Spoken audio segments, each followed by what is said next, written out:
O ano era 1932. O Oeste americano estava sendo pressionado pelo aperto da Grande Depressão.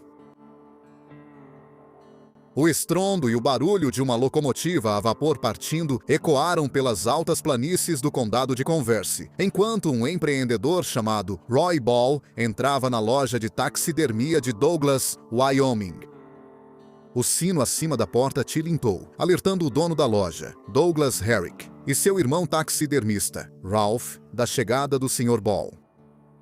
O empresário estava em busca de sua estrela do norte, um ornamento para enfeitar seu mais recente empreendimento, o lendário Hotel Le Bon. A missão era dar aos turistas um gostinho do estilo cowboy local. Como outras cidades ferroviárias da fronteira, Douglas sofria com a falta de dinheiro do turismo, e os poucos homens que passavam não tinham motivo para gastar suas moedas.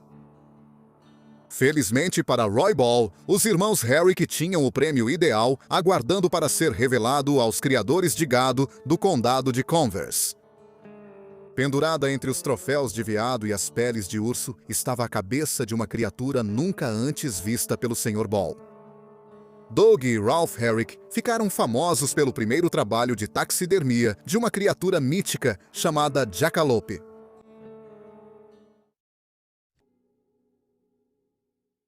Sem acreditar em sua sorte, o dono do hotel ofereceu uma boa quantia para comprar aquela decoração tão original. Os irmãos Herrick, que também estavam passando por dificuldades, aceitaram a palavra do Sr. Ball e fixaram o preço em $10. Uma quantia enorme para a economia da época da Grande Depressão. E mesmo assim, Ball não hesitou, apostando que a maravilha de taxidermia que se erguia sobre ele estava prestes a se tornar o tesouro mais comentado a oeste do Mississippi.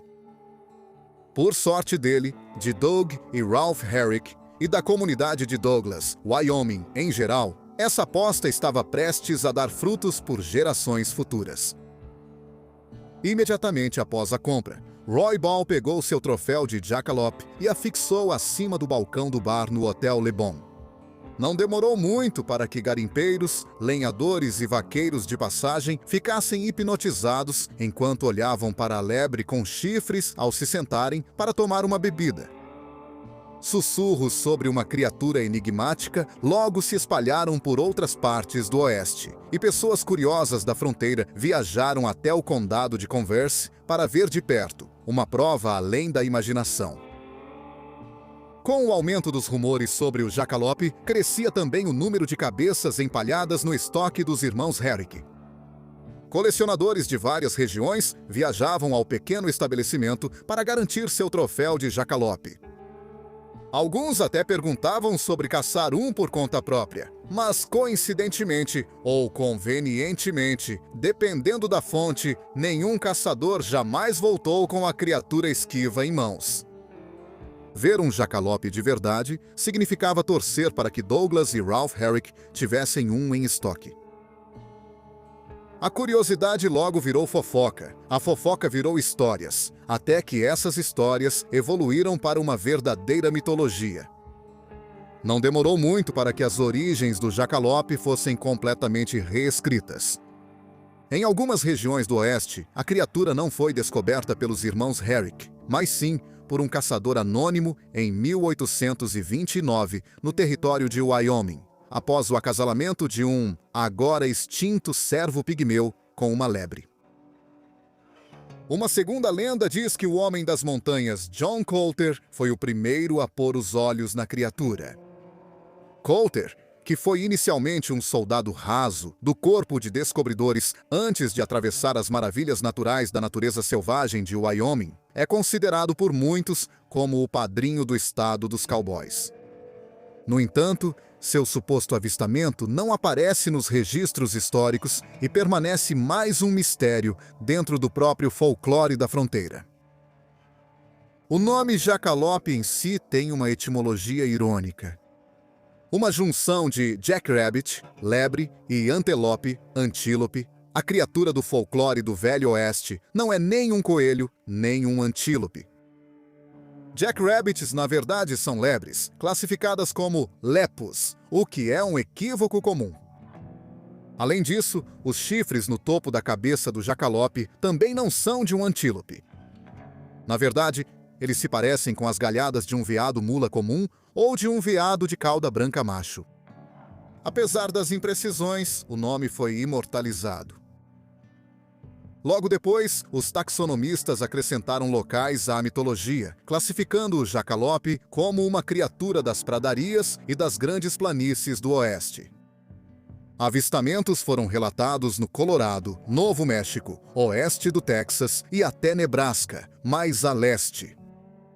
Esses primeiros testemunhos descreviam o jacalope como tendo o tamanho de uma lebre, como era de se esperar. As lebres com chifres eram de cor marrom acinzentada, pesando até 2 quilos e 200 gramas, enquanto exibiam uma velocidade inacreditável. Lenhadores relataram que um jacalope podia saltar a 145 km por hora. Os machos tinham galhadas completas, já fêmeas e filhotes exibiam só protuberâncias córneas no crânio. A representação visual deles na forma de taxidermia também deu ao seu folclore uma camada extra de realismo.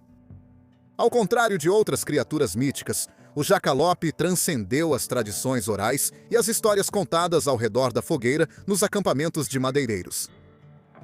Mesmo assim, essas histórias exageradas sobre o jacalope conquistaram o oeste rapidamente. A expansão de sua lenda se espalhou assim que os híbridos empalhados passaram a enfeitar hotéis, casas e saluns da fronteira americana. Logo, a lebre com chifres passou a ser reverenciada como amiga e inimiga.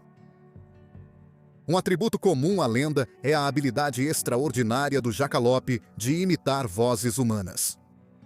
Nas tradições de acampamento do oeste, os vaqueiros cantando ao redor da fogueira faziam uma pausa em sua serenata, apenas para ouvir um canto de imitação perfeita vindo da noite escura como breu. Outros assobiavam uma melodia e, de repente, ouviam uma segunda fonte harmonizando na escuridão. Os jacalopes das florestas eram até conhecidos por despistar caçadores em seu encalço, gritando "Ele foi por ali!" para desorientar seus perseguidores. Um dos primeiros apelidos do jacalope era Coelho Guerreiro, ou, em círculos mais desconfiados, Coelho Assassino. Essas criaturas eram conhecidas por enfrentar o perigo quando a fuga era impossível, usando seus chifres como armas. Por sua vez, os caçadores usavam perneiras altas e calças grossas, como proteção para não serem perfurados pelos chifres do jacalope. Caçadores experientes de jacalope usavam uma isca muito surpreendente para atrair seus troféus: o bom e velho uísque. Diz a lenda que a lebre ocidental de chifres tinha uma obsessão insaciável pela bebida, fosse ela feita de trigo, centeio ou cevada fermentados. Para atrair um jacalope, os caçadores deixavam frascos de uísque abertos durante a noite. Eles camuflavam suas armadilhas e esperavam à distância até que a criatura não pudesse mais resistir ao seu verdadeiro amor. Um dos principais motivos para caçar o jacalope não estava ligado à taxidermia ou exposições em lareiras. Dizia-se que o leite de uma fêmea de jacalope possuía propriedades medicinais como nenhuma outra substância no oeste. As senhoras jacalopes produziam leite já homogeneizado graças aos seus seios robustos. E uma vez obtido, podia ser usado para curar câncer, reverter a calvície ou agir como um afrodisíaco. Obter leite de jacalope era um problema totalmente novo por si só, e é aí que o uísque entra em cena. O leite de jacalope só era extraído quando o animal dormia de barriga para cima. Por isso, deixavam mais bourbon ou uísque de centeio para as fêmeas capturadas. Se o caçador fosse rápido o suficiente, ele conseguiria colher leite suficiente antes que a criatura veloz como um raio acordasse e usasse sua agilidade impressionante para fugir. No entanto, atenção aos que forem beber. O leite de jacalope também podia fazer com que quem o bebesse crescesse seus próprios chifres, isso se conseguissem engolir a bebida ruim e amarga para começo de conversa. Mas, se alguém conseguisse, alguns círculos do folclore da fronteira acreditavam que o leite era o elixir da vida. O motivo do jacalope ser tão difícil de encontrar por gerações era simples. A reprodução era rara no reino do jacalope. A lenda deles diz que essas criaturas assustadoras só acasalam durante relâmpagos, restringindo a procriação a tempestades e clima severo no verão. Embora pudessem amamentar até 20 filhotes, as mães raramente davam à luz mais que alguns. Isso limitava o número de descendentes a cada ano e mantinha as populações pequenas e sagradas. O maior ponto cego na mitologia do jacalope é o relacionamento com os nativos americanos. Nenhuma fonte indígena menciona especificamente o jacalope, seja em tradições orais ou em textos escritos. Dito isso, há criaturas peludas com chifres parecidos em várias tribos da América do Norte. As nações algonquinas viam a lebre como um trapaceiro em sua mitologia. E variantes com uma coroa ou conjunto de galhadas podem ter se originado de seus ancestrais que viveram entre antigos lagomorfos extintos com chifres. Primos do jacalope existem em outras culturas, em outros continentes também. Esses mitos possivelmente influenciaram as histórias exageradas compartilhadas por imigrantes e seus filhos no desenvolvimento do Oeste americano. Não havia rede de fofocas nem boatos tão espalhados quanto o boca a boca do Velho Oeste. Volte no tempo para o século XIII, e você encontrará versões iniciais da lebre com chifres nas tradições árabes. O Al-Miraj, uma lebre ou coelho de um só chifre, foi mencionado na lenda de Iskandar, a tradução árabe de Alexandre o Grande. A história conta que Iskandar aventurou-se até a ilha da Serpente Marinha no Oceano Índico, matou o formidável dragão que vivia lá e recebeu o coelho mítico como presente da tribo nativa da ilha. O Al-Miraj foi descrito como uma lebre amarela com um único chifre preto, possuindo o poder de fazer qualquer animal curioso fugir de medo ao olhar para ele. Culturas africanas também tinham uma criatura parecida com uma lebre com chifres. O seu jacalope vem do folclore bantu e assume uma qualidade redentora como uma figura heróica. Budistas em várias regiões da Ásia também usam uma lebre com chifres em seus ensinamentos. Uma metáfora em um sutra explica que a ignorância surge do fato de acreditar em coisas que não são reais. Na América do Sul, o jacalope não era necessariamente uma criatura mítica, mas os astecas usavam tanto o coelho quanto o cervo como signos dos dias em seu calendário. Os brancos na fronteira americana provavelmente acreditavam no jacalope mais do que todos por causa das crenças científicas de seus ancestrais europeus. Por mais de 2 séculos, naturalistas do outro lado do Atlântico acreditaram firmemente na existência tida como certa da lebre com chifres, que eles chamaram de Lepus cornus. Um dos principais especialistas dessa teoria, Konrad Gessner, incluiu a criatura em sua publicação histórica dos anos 1550 que deu origem à zoologia moderna, a Historiae Animalium.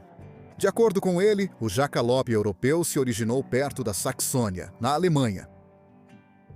Ao longo dos 250 anos seguintes, naturalistas de toda a Europa incluíram ilustrações da lebre com chifres em obras de arte, livros didáticos, trabalhos acadêmicos e memórias pessoais. Em 1817, um documento francês sugeriu que a existência do jacalope era possível, mas improvável. Taxidermistas europeus, assim como seus colegas americanos fariam em 120 anos, estavam determinados a provar que os naturalistas estavam certos. 3 grandes predecessores do jacalope surgiram nos círculos de taxidermia dos séculos 19 e 20. O primeiro foi o Wolpertinger, originário de vilarejos da Baviera no início do século 19. Esse híbrido de lebre e pássaro apresentava o corpo de uma lebre, galhadas de um cervo, pernas de um fazão e asas de um pássaro. Algumas versões do Wolpertinger apresentavam presas. No entanto, essas criaturas eram consideradas inofensivas, aparecendo apenas nas florestas do sul da Alemanha durante a lua cheia. Seu primo, o Rasselas Bock, se parece muito mais com o jacalope americano. Um cruzamento entre um coelho e um corso, o Hasselasbok realmente possui um par de presas caninas como o Wolpertinger e pode se tornar violento se encurralado. Essas criaturas são mais comuns na floresta da Turíngia e nas regiões das montanhas metalíferas do centro-leste da Alemanha. O terceiro ancestral, o Skvater, foi mencionado pela primeira vez em 1918, mas afirmava-se que havia sido observado nas florestas suecas ao norte de Sundsvall. O Skvater não possui os chifres de um jacalope, mas tem o corpo de uma lebre europeia e as asas de um tetraz. Dizem que os Skvaters são ariscos, mas domesticáveis, e são considerados grandes símbolos das tradições folclóricas suecas. A lenda do jacalope não era apenas uma simples recontagem da mitologia europeia, nem uma história exagerada e isolada. A lenda também evoluiu a partir da cultura das fogueiras, criada pelos trabalhadores americanos que migravam para o oeste. Esses aventureiros do século XIX viam trabalhadores presos em seus próprios pensamentos, lutando contra horas, dias e semanas de tédio. Faltavam livros, teatros ou espetáculos itinerantes para passar o tempo. Em vez disso, a cultura da fogueira estimulava a imaginação deles, estabelecendo efetivamente o folclore das criaturas assustadoras. Criaturas assustadoras são o conjunto de seres, críptidos e bestas míticas presentes nas histórias fantásticas da fronteira americana. Histórias de fogueira dominavam essas tradições acima de tudo, sendo populares entre lenhadores, madeireiros e trabalhadores ferroviários. O primeiro chefe florestal do estado de Minnesota, William T. Cox, publicou o primeiro uso registrado do termo em sua enciclopédia de 1910, Fearsome Creatures of the Lumberwoods, with a Few Desert and Mountain Beasts. Sua influência no mundo acadêmico persiste entre folcloristas até os dias atuais. Essas criaturas tinham funções na cultura da fronteira. O entretenimento era a principal intenção. A já mencionada falta de mídia obrigou os contadores de histórias a recorrer a isso. Criaturas assustadoras explicavam o inexplicável. Lenhadores às vezes desapareciam nas florestas, e a ideia de que simplesmente foram embora ou largaram o emprego não era páreo para as histórias de uma criatura à espreita. Sons inquietantes à noite alimentavam ainda mais a febre em torno dessas criaturas assustadoras. O pio de uma coruja ou o estalo de um galho pareciam mais misteriosos quando um monstro podia estar à espreita nas sombras. Rituais de trote também impulsionavam essas mitologias. Lenhadores veteranos ou chefes de trilha incentivavam os novatos a embarcar em missões paralelas chamadas de caçadas ao snipe, nas quais o recém-chegado tinha a tarefa de capturar uma criatura que na verdade não existia. O novato, querendo conquistar o respeito de seus superiores, passava longas e frias horas da noite rastreando a criatura até que o bom senso finalmente aparecia. Ele voltava para o acampamento, envergonhado e de mãos vazias, mas agora era considerado um dos rapazes, subindo um degrau na ordem social da cidade de Barracas.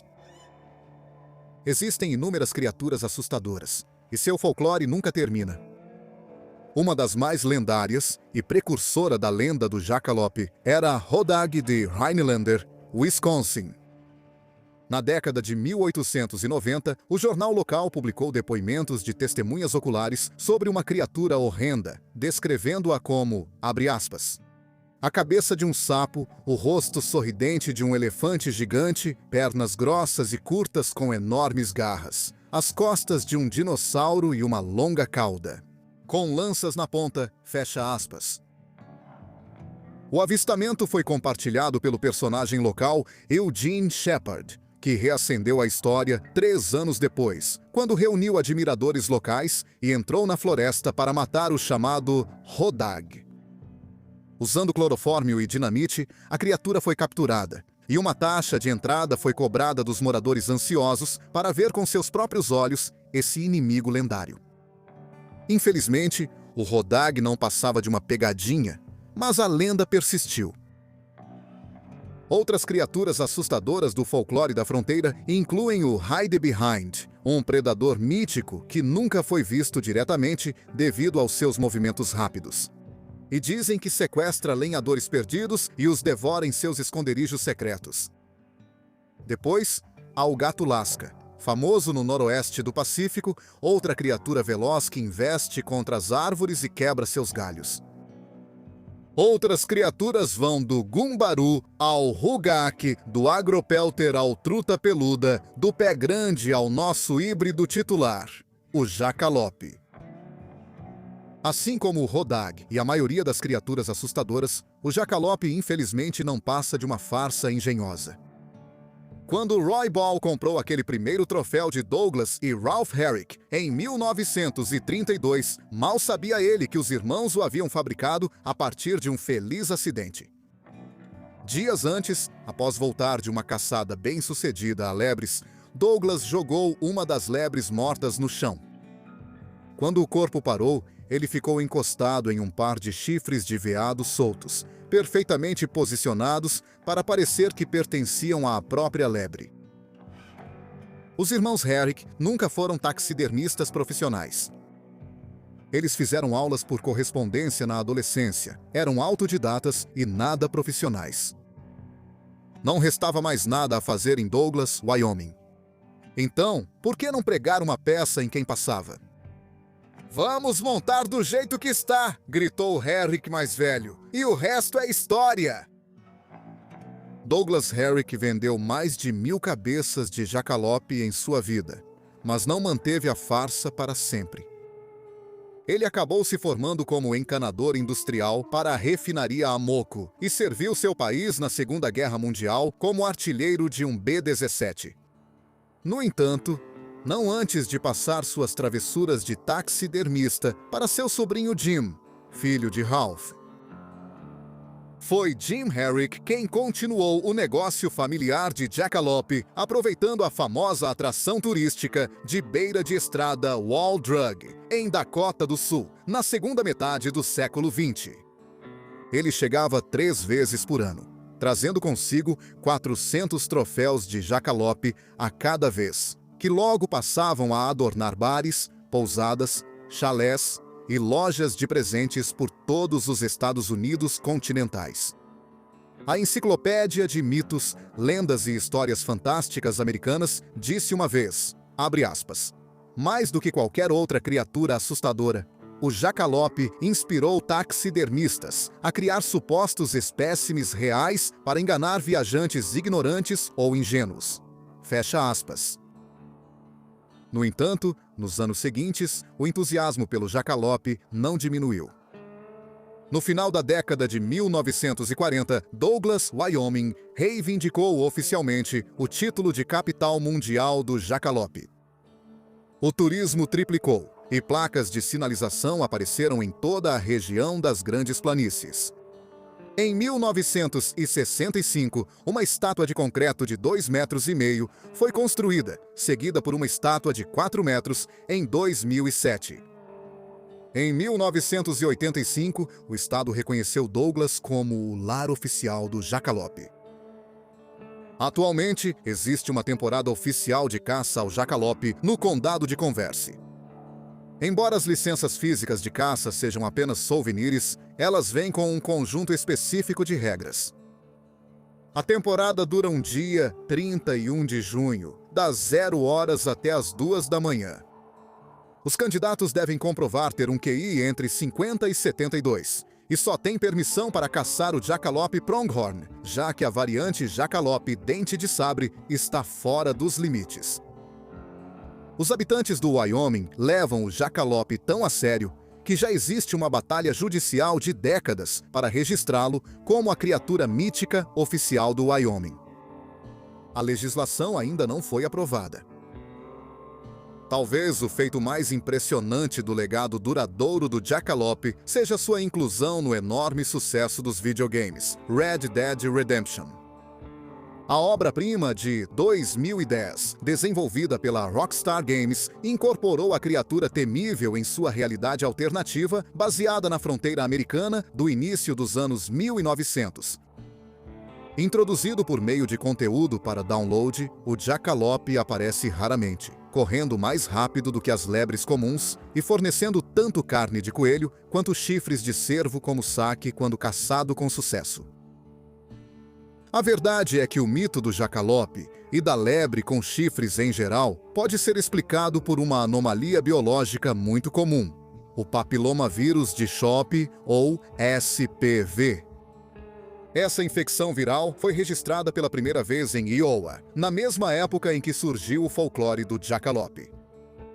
Caçadores relataram coelhos e lebres com crescimentos parecidos com chifres na cabeça e pescoço, levando a comunidade científica a investigar.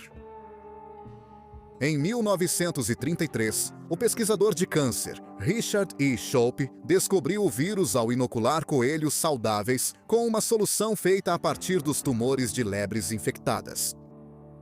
Quando os coelhos saudáveis passaram a desenvolver chifres, Shope e sua equipe obtiveram a resposta. A pesquisa foi tão revolucionária que se tornou o primeiro modelo mamífero de câncer induzido por vírus e levou à criação da vacina contra o HPV. De certa forma, o interesse pelo jacalope salvou inúmeras vidas graças a esse avanço científico, tornando essa criatura temida a qualquer coisa, menos assustadora. Então, por que a lenda do jacalope resistiu ao teste do tempo?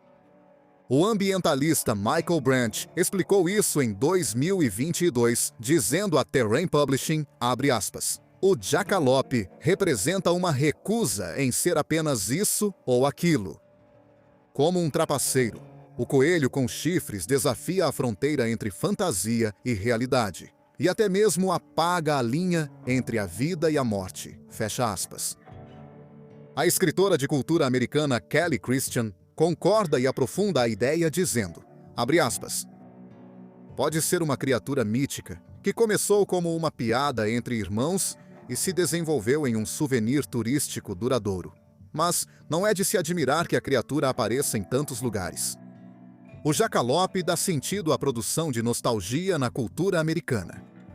Ele personifica a luta tipicamente americana de buscar uma história baseada em aventura e engenhosidade que não existe completamente. Fim da citação.